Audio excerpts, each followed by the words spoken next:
I'm going to go ahead and lead with this. Preppers are their own worst enemy, and they need to stop scaring the hell out of each other.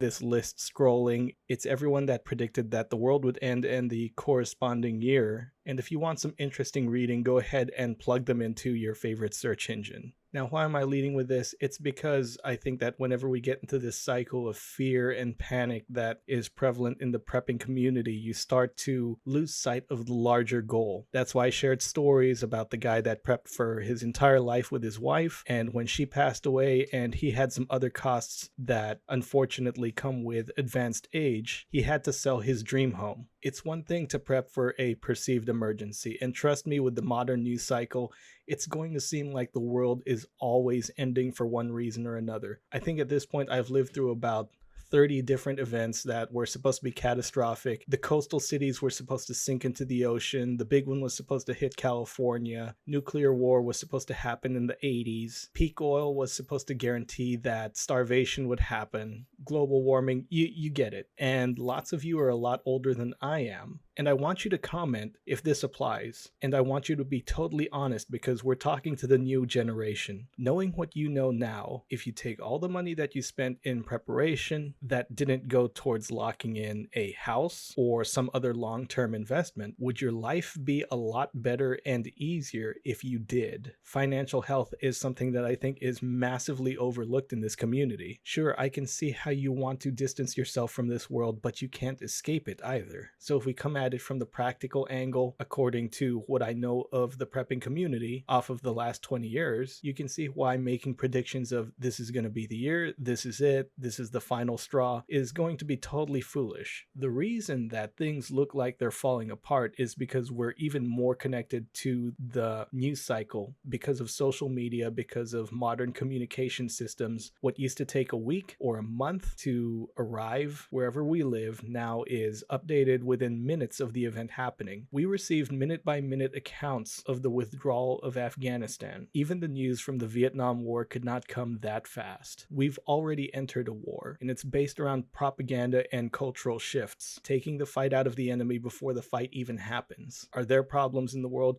Sure.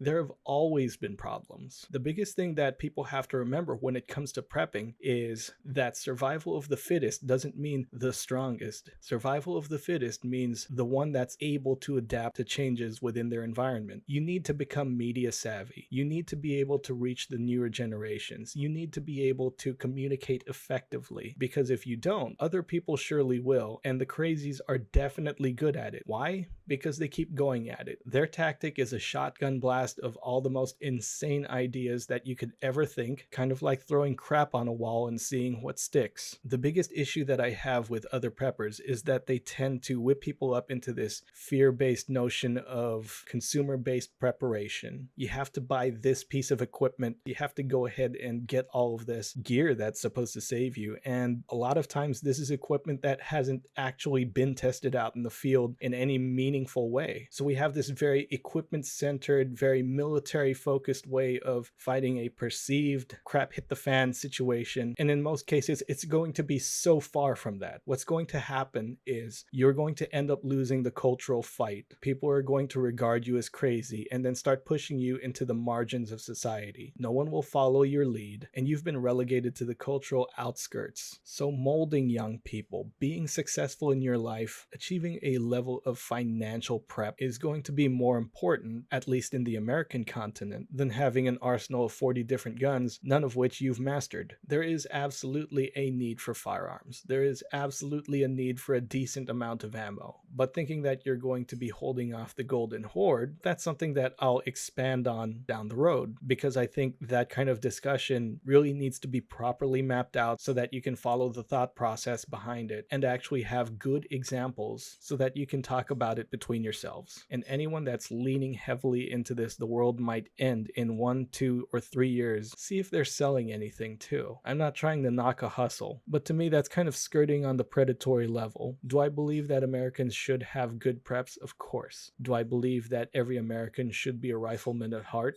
Yes. Do I think that they need to be kitted out exactly like infantrymen? Yeah, they can own that gear if they want to, but do I think that every American should fight as if they are an infantryman? No, I don't think so. So while it seems like the world is constantly on the verge of ending, I want you to be aware that this is nothing new. Just look at how many different events have been logged since the year 2000, and you'll see some people definitely make this a grift for money. You have to be able to pick out who's really on your side and who's doing this for self-enrichment. It's definitely going to be hard because some of these guys have ingrained themselves into your daily schedule, and I'm not taking away from them. Maybe they really do believe that this is for the best. Maybe they really do believe in their mission. But the astounding amount of people that I've seen drop insane amounts of money and time into equipment and training that they really have no actual use for is largely a disservice to themselves. I want you to think, these guys from the 60s, they know what the Cold War was like. If they could tell you there are these underground bunkers for $10,000 that you could have installed in your home. Now, if they had the money, the disposable income to do that in the 60s, great. It probably really helped give them peace of mind. But if they're around today, I want you to ask them, and I want them to answer honestly. If you had taken that money, knowing what you know now, knowing how the world operates in these cycles, if you had put that money towards investing in your future, such as dumping 10K into, I don't know, something like Ford, or buying parcels of land, or buying property, using the VA home loan in the 90s, would your life be a lot easier if you had done that instead? That's something that I think everyone needs to consider when talking about preps. Definitely stock away that food. Have the weapons that you need to defend yourself with. But don't forget that you're living in this world too. You can influence it. Your children can influence it. You just need to be sure that you are doing what you can to acquire the means to influence it. If you're really set in your views, if you really truly believe in what you do, this is very important. I'll leave you with that. Be an asset to your community,